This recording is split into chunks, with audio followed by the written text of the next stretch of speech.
বলি কি গো, বলি উঠবে তো নাকি? এখন নয়, পরে পরে। পড়ে পড়ে তো বেলাই বয়েই যাবে, কিন্তু তুমি আর উঠবে না। এ আমি ভালো করেই জানি। ধুর, তুমি সব জানো। এবার যাও তো, আমাকে একটু শান্তিতে ঘুমোতে দাও। না দেব না, বলি সামনেই রাখি পূর্ণিমা আসছে, সে কথা কি তোমার মাথায় আছে? হ্যাঁ, সর্বনাশ। তার মানে তোমার সেই পেটুক ভাইটা আবার আসবে আর ভুঁড়ি ফুলিয়ে গান্ডে পিণ্ডে খাবে? আই আই আই আই, একদম আমার ভাইয়ের নামে উল্টো পাল্টা বকবে না। হ্যাঁ, 10টা নয়, 5টা নয়, আমার ওই একটা মাত্র ভাই। ভাবছি এবার রাখি পূর্ণিমার দিন ভাইয়ের হাতে রাখি বেঁধে ভাইকে একটা নতুন ধুতি উপহারে দেব। যাও না, যাও না, বাজার থেকে একটা ভালো ধুতি কিনে নিয়ে এসো না। শোনো, এখন না কাছে পয়সা কড়ি নেই গিন্নি। সে কোন সময় থাকে শুনি? এক কাজ করো, তুমি বরং মহারাজের কাছে গিয়ে কিছু পয়সা করে চেয়ে আনো। কিন্তু কিন্তু ভাইকে আমি খালি হাতে ফিরিয়ে দিতে কিছুতেই পারবো না, বলে দিলাম। আরে আরে আরে, গিন্নির ভাইয়ের জন্য ধুতি কিনতে গিয়ে আমার গামছা খুলে যাওয়ার উপক্রম হলো দেখছি। এবার কি করি? না, গিন্নি যেটা বলে গেল সেটাই করি আর কি।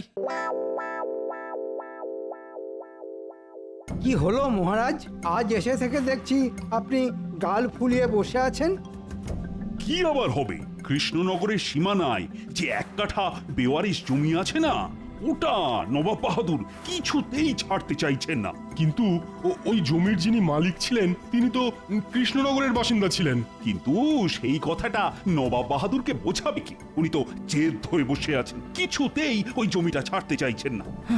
ওই জমিটা পেলে আমি পুরো কৃষ্ণনগর রাজ্যটা ঘিরে ফেলতে পারতাম। তাহলে শত্রু আক্রমণের ভয়ও থাকতো না। ঘরের শত্রু থাকতে আর বাইরের শত্রুর ভয় কিসের? মানে কি বলতে চাইছো গোপাল? আগে আপনাকে তো আমি কিছু বলিনি মন্ত্রী মশাই, আমি বলছি আমার শ্যালকের কথা। কেন কেন গোপাল, তোমার শ্যালক আবার কি করলো? কি আবার করবে? আমার গিন্নি জেদ ধরেছে যে এবারে রাখি পূর্ণিমায় ভাইয়ের হাতে রাখি বেঁধে ভাইকে একটা নতুন ধুতি উপহার হিসেবে দেবে। এদিকে আমার ট্যাগ খালি। ও, এইবার বুঝেছি। তাই তুমি সকাল সকাল ভুঁড়ি দোলাতে দোলাতে মহারাজের কাছে হাত পাততে এসেছো, তাই তো গোপাল? আগে আমার হাত আমি যেখানে খুশি পাতবো, তাতে আপনার কি মন্ত্রী মশাই? গোপাল, এখন আমি কিন্তু তোমাকে কোনো টাকা পয়সা দিতে পারবো না। এমনিতেই আমার মাথায় হাজার হাজার চিন্তা, এত কিছুর মাঝখানে আর টাকা টাকা করো না তো। আপনি বুঝতে পারছেন না মহারাজ, আজ আমার গিন্নির ভাইয়ের জন্য নতুন ধুতি কিনে নিয়ে না গেলে আমাকে খালি পেটে ঘুমোতে হবে। আপনি আমার গিন্নিকে চেনেন না মহারাজ, আমাকে বাঁচান মহারাজ। আর তুমিও নবাব বাহাদুরকে চেনো না গোপাল। নবাব বাহাদুরকে ওই এক কাঠা জমি না ছাড়লে আমারও স্নান খাওয়া সব একেবারে মাথায় উঠবে। তার উপর আমার রাজ্যের গরিব চাষিরা ওই জমিতে আলু চাষ করেছে, আমি কিছুতেই ওই জমিটা নবাব বাহাদুরকে দিতে পারবো না। আগে আগে গোপাল যখন আছে তখন আপনি কোনো চিন্তা করবেন না মহারাজ। দরকার হলে আমি নবাব বাহাদুরের পায়ে ধরবো, ওনাকে বোঝাবো, কিছু না কিছু একটা ব্যবস্থা আমি করবই মহারাজ। গোপাল নিজের গিন্নিকে সামলাতে পারে না, আর বাংলার নবাবকে নাকি সামলাবে? হাসালে গোপাল, হাসালে। আগে হাসুন হাসুন, গোপাল ভাঁড়ের কাজই তো হাসানো। মহারাজের জয় হোক। নবাব বাহাদুর আপনার জন্য এই চিঠিটা পাঠিয়েছেন। হ্যাঁ, নবাব বাহাদুর? আরে এই মন্ত্রী, চিঠিতে কি লেখা আছে পড়ে ফেলো না। আগে এখনই পড়ছি মহারাজ।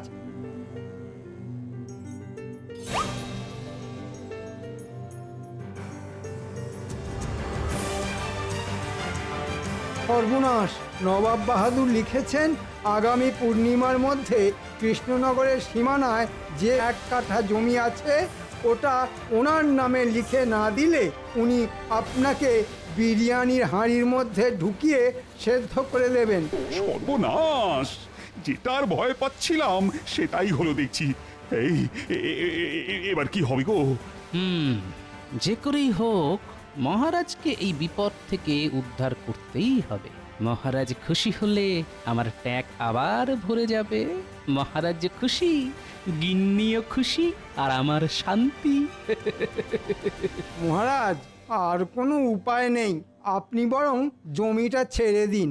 না মহারাজ, তার আগে আমি একবার আমাদের নবাব বাহাদুরের সঙ্গে কথা বলতে চাই।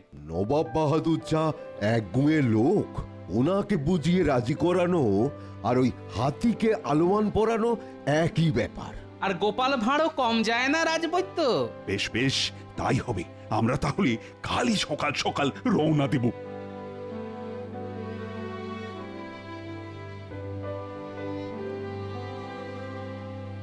কই গো, একটু জল দাও।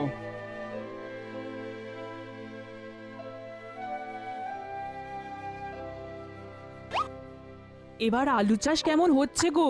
দুটো পয়সা কড়ির মুখ দেখতে পাবো তো? চাষ তো ভালোই হচ্ছে, আলুর ফলনও ভালোই হবে আশা করি, কিন্তু জমিটা কতদিন থাকবে সেই হলো চিন্তার বিষয়। কেন কেন? মহারাজ তো নিজে তোমাকে অনুমতি দিয়েছে ওই জমিতে চাষ করার। সে হলেও ওই জমিটা নিয়ে মহারাজ আর নবাব বাহাদুরের মধ্যে অনেক দিন ধরেই টানাটানি চলছে। এই তো কদিন আগেও নবাব বাহাদুর লোক পাঠিয়েছিলেন জমিটা কি অবস্থায় আছে সেটা দেখার জন্যে। ওই জমিটা চলে গেলে আমাদের যে পথে বসতে হবে। হায় হায় হায় হায় ভগবান, আমাদের দিকে একটু মুখ তুলে তাকাও।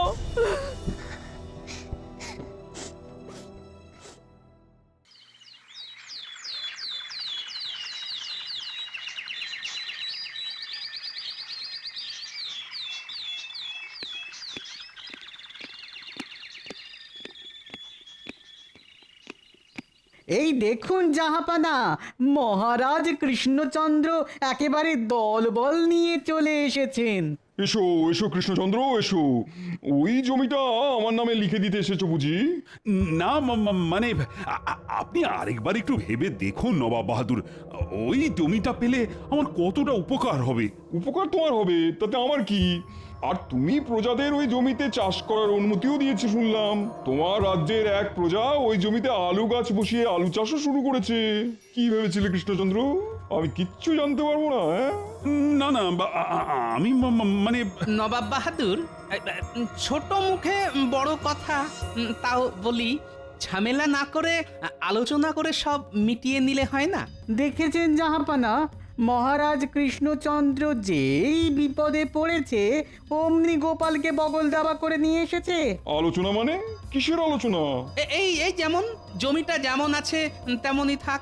ওই জমিতে যা চাষবাস হবে তার অর্ধেক নেবেন আপনি, আর অর্ধেক নেবে মহারাজ। ভালোই বুদ্ধি ফেলেছো কৃষ্ণচন্দ্র, তাই গোপালকে সঙ্গে এনেছো। তবে আমিও ছেড়ে দেবো না, বুঝলে? দেখুন না নবাব বাহাদুর, যদি আলোচনা করে সব মিটিয়ে নেওয়া যায় তাহলে ভালোই হয়।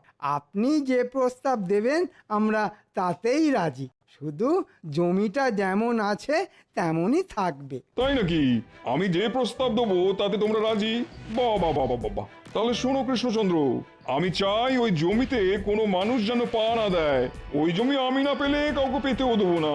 হ্যাঁ, আবার কেমন প্রস্তাব নবাব বাহাদুর? কেন কেন? একটু আগেই তো তোমার মন্ত্রী বলল আমি যে প্রস্তাব দেবো তোমরা নাকি তাতেই রাজি।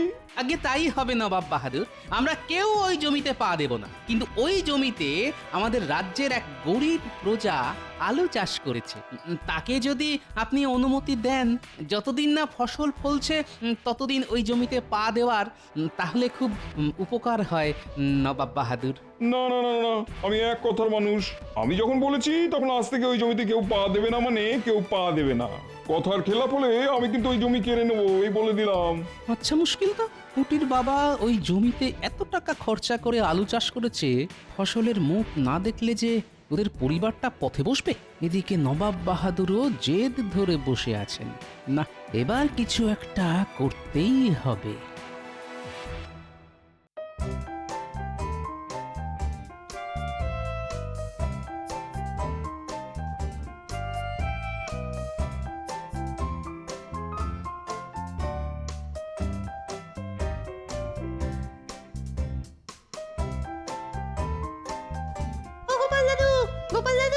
এই তোদের গোপাল দাদু বাড়িতে নেই।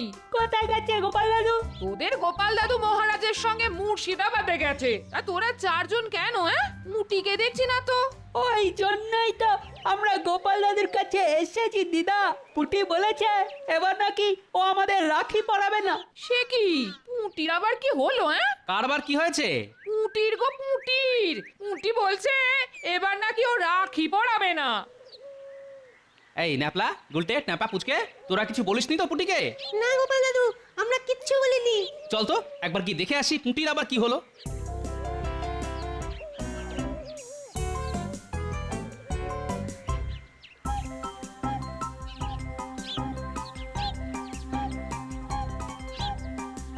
পুটি, এই পুটি, পুটি, এই যে কি হয়েছে রে তোর? কিছু না গোপাল দাদু। না না না না, কিছু একটা তো হয়েছে, বল বল বল। জানো তো গোপাল দাদু, এবার আলু চাষ কেমন হচ্ছে গো? দুটো পয়সা কড়ির মুখ দেখতে পাবো তো? চাষ তো ভালোই হচ্ছে, আলুর ফলনও ভালোই হবে আশা করি, কিন্তু জমিটা কতদিন থাকবে সেই হলো চিন্তার বিষয়। ওই জমিটা নিয়ে মহারাজ আর নবাব বাহাদুরের মধ্যে অনেক দিন ধরেই টানাটানি চলছে। ওই জমিটা চলে গেলে আমাদের যে পথে বসতে হবে। হায় হায় হায় হায়। তাহলে এই ব্যাপার। আমরা খুব গরিব গোপাল দাদু, আর রাখি পরালে ভাইদের উপহার কিনে দিতে হয়, কিন্তু উপহার কিনতে গেলেও তো পয়সা দরকার হয়। তাই তুই কাউকে রাখি পড়াবি না বলেছিস, তাই তো? হ্যাঁ গোপাল দাদু। পাগলি মেয়ে একটা। শোন, তুই কোনো চিন্তা করিস না পুটি, তোদের গোপাল দাদু বেঁচে থাকতে তোদের কোনো আনন্দই মাটি হবে না। আসছে পূর্ণিমায় তুই সবাইকে রাখি পড়াবি। কি মজা কি মজা। এবারে আমাকে একটু বুদ্ধির গোড়ায় ধুনো দিতে হবে, একটা জব্বর দেখে উপায় বার করতে হবে যাতে মহারাজও খুশি হয় আর বাচ্চারাও।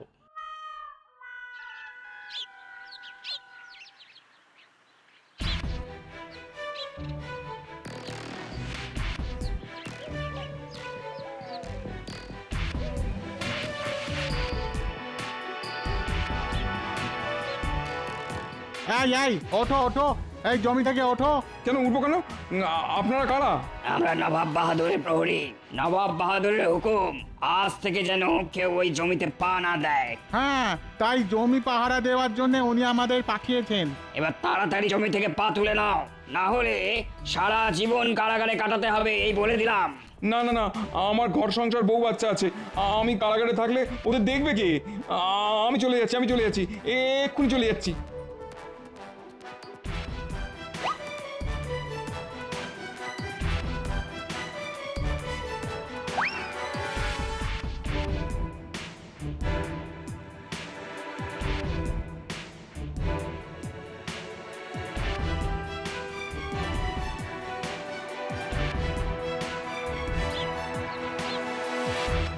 মহারাজ।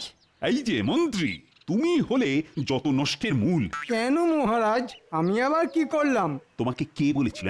কে বলেছিল নবাব বাহাদুরের সামনে মুখ খুলতে? এই তোমার জন্যই নবাব বাহাদুর অমন একখানা প্রস্তাব দিলেন, আর আমাদেরও সেটা মুখ বুজে মেনে নিতে হলো। একটু বোঝার চেষ্টা করুন মহারাজ, তখন ওরকম না বললে নবাব বাহাদুর আরও রেগে যেতেন। এখন জমিটা নবাব বাহাদুরেরও না, আপনারও না। সেটাই তো সমস্যা। ওখানে আলু চাষ করেছে আমারই রাজ্যের এক প্রজা, তার কি হবে শুনি এখন? তার কথা বাদ দিন, জমির ঝামেলা মাথা থেকে নেমেছে এই অনেক। মহারাজ, আমাকে বাঁচান মহারাজ। তুমি তো ওই জমিতে আলু চাষ করেছিলে, কি তাই না? আগে হ্যাঁ মহারাজ, একটু আগে নবাব বাহাদুরের দুজন প্রহরী এসে আমাকে জমি থেকে পা তুলে নিতে বললেন, আর বললেন ওই জমিতে আর কোনোদিনও পা না দিই, তাহলে নাকি আমাকে সারা জীবন কারাগারে কাটাতে হবে। সে কি? এক কাজ করো, তুমি বরং চাষবাস ছেড়ে অন্য কোনো ব্যবসা শুরু করো। ওই জমিতে আর কোনো মানুষই পা দিতে পারবে না।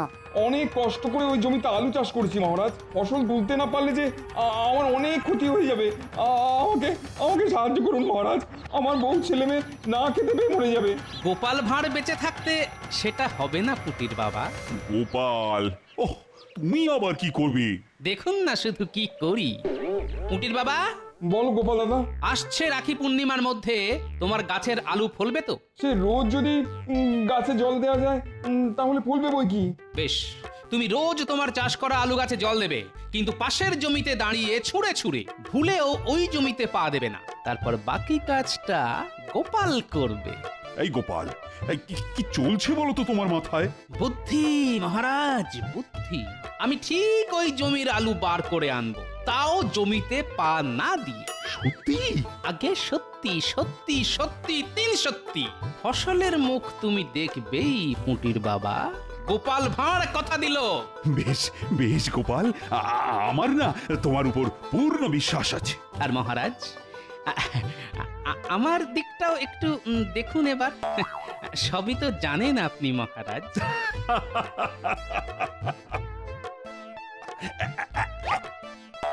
এই না, এই না, এটা দিয়ে আপাতত কাজ চালাও, বাকিটা দেব কাজ হওয়ার পর। ধন্যবাদ মহারাজ। এটা দিয়ে গিন্নির ভাইয়ের জন্য নতুন ধুতি কিনে আপাতত গিন্নির মুখ বন্ধ করি, তারপর নবাবের মুখ বন্ধ করব রাখি পূর্ণিমার দিন। চলি মহারাজ। আপনি আবার গোপালের ফাঁদে পা দিলেন মহারাজ। গোপাল ওসব কিচ্ছু করবে না, ও আপনাকে বোকা বানিয়ে মোহন নিয়ে গেল। চুপ কর তো মন্ত্রী, বেশি বকবক করলে না তোমাকে ওই জমিতে ছেড়ে দিয়ে আসবো। তারপর নবাব বাহাদুর তোমার 2 ঠ্যাং খুলে যখন হাতে দিয়ে দেবেন তখন বুঝবে ঠেলা। ওরে বাবারে, না না না না না, আমি আর কিচ্ছু বলবো না।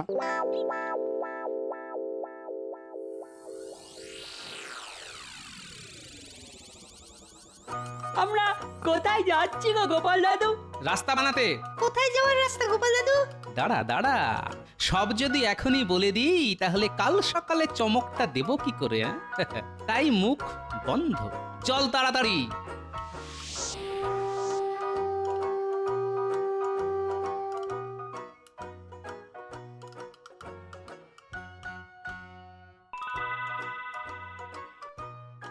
এই যে পুটির বাবা, তাড়াতাড়ি চলে এসো, আলু তুলতে যেতে হবে তো। হ্যাঁ, কি বলছো গোপাল দাদা? ওই জমিতে পা দিলে যে নবাব বাহাদুর আমাকে কারাগারে ঢুকিয়ে দেবেন বলেছেন। গোপাল থাকতে ওটি হবে না যে। এই গোপাল, আরে তুমি কি করেছো বলো তো? চলুন মহারাজ, গেলেই সব দেখতে পাবেন।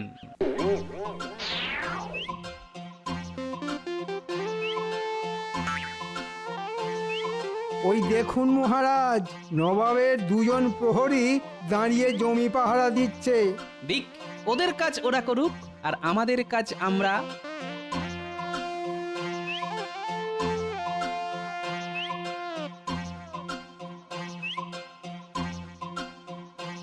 এটা কি গোপাল দাদা?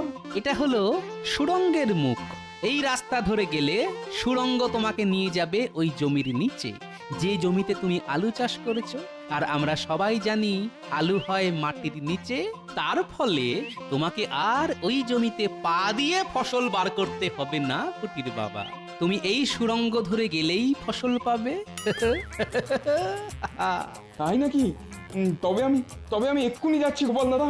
বাহ গোপাল, বাহ, দারুণ বুদ্ধি তো।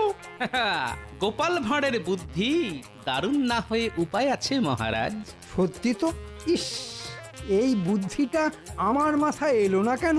আগে সারাদিন কি করে চুরি করা যায় সেই চিন্তা মাথায় ঘুরলে ভালো চিন্তা আসবে কি করে মন্ত্রী মশাই?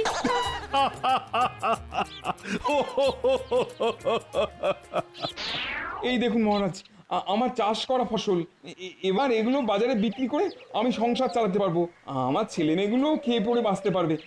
ধন্যবাদ, ধন্যবাদ মহারাজ। সব হয়েছে এই গোপালের জন্য, তাই ধন্যবাদ দিতে হলে আমাকে নয়, গোপালকে দাও। একজন সৎ কর্তব্যপরায়ণ রাজ্যবাসী হিসেবে এ তো আমার কর্তব্য মহারাজ।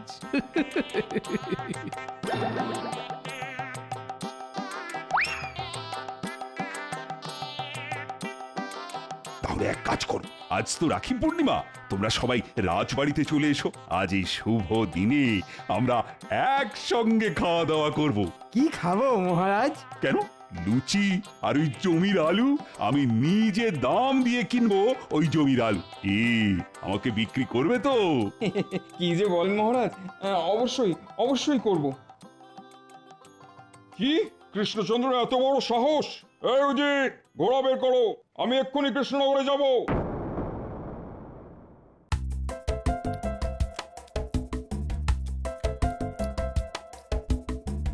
তোমাকে আর দুটো লুচি দিই গোপাল? দুটো কেন, যে কটা হাতে ওঠে সে কটাই দিন। এই কৃষ্ণচন্দ্র, তোমার এত বড় সাহস, তুমি আমার বারণ সত্ত্বেও ওই জমির ফসল বার করলে? হ্যাঁ, আমি তো আপনার কথা অমান্য করিনি নবাব বাহাদুর। আপনি বলেছিলেন ওই জমিতে যাতে কেউ পা না দেয়। পা না দিলে ওই জমির আলু বার করলে কি করে? আগে শুধু আলু বাড়ি করিনি নবাব বাহাদুর, সেই আলু দিয়ে বানানো আলুর দম আর লুচিও খাচ্ছি। দেখেছেন জাহাপানা কত বড় সাহস! আমি জানতে চাই কি করে জমিতে পা না দিয়ে তোমরা এই কাজ করলে? এ তো জলের মতন সোজা নবাব বাহাদুর। নবাব বাহাদুর, এই টেকো গোপালের বুদ্ধিতে সবই সম্ভব। ওই আলু চাষ করা জমির ঠিক পাশে একটা সুড়ঙ্গ খুঁড়লাম, আর সেই সুড়ঙ্গ দিয়ে ঢুকে জমির নিচ থেকে আলু বের করে নিয়ে এলাম। হ্যাঁ? হ্যাঁ নয়, হ্যাঁ। বাপ রে বাপ, দারুণ বুদ্ধি তো তোমার গোপাল। তাহলে আসলে আমি কপাল করে একটা গোপাল পেয়েছি, কি বলে নবাব বাহাদুর? সে তো বটেই, সে তো বটেই। গোপাল শুধু কৃষ্ণনগরের গর্ব নয়, গোটা বাংলার গর্ব। আমার একটা অনুরোধ আছে আপনাদের কাছে। আপনাদের এই পায়ে পা দিয়ে ঝগড়া বন্ধ করে রাখি পূর্ণিমার এই পবিত্র দিনে আপনারা একে অপরকে কাছে ডেকে নিন না, তাতে বাংলারই ভালো। এই কথাটা তো মন্দ বলনি। কই কই কই, রাখি দাও আমাকে, আমি কৃষ্ণচন্দ্রকে রাখি পরিয়ে দিতে চাই। এই আমি কৃষ্ণচন্দ্রের হাতে রাখি বাঁধলাম। আজ থেকে সমস্ত ঝগড়া বন্ধ। আর উপহার হিসেবে আমি ওই 1 কাঠা জমি কৃষ্ণচন্দ্রকে দিলাম। এবার খুশি তো? খুব খুব খুশি। যাক, সব ভালো তার, শেষ ভালো যার। ওদিকে গিন্নিও খুশি, এদিকে মহারাজও। রানীমা, আরে আমাকে আর কটা লুচি দিন।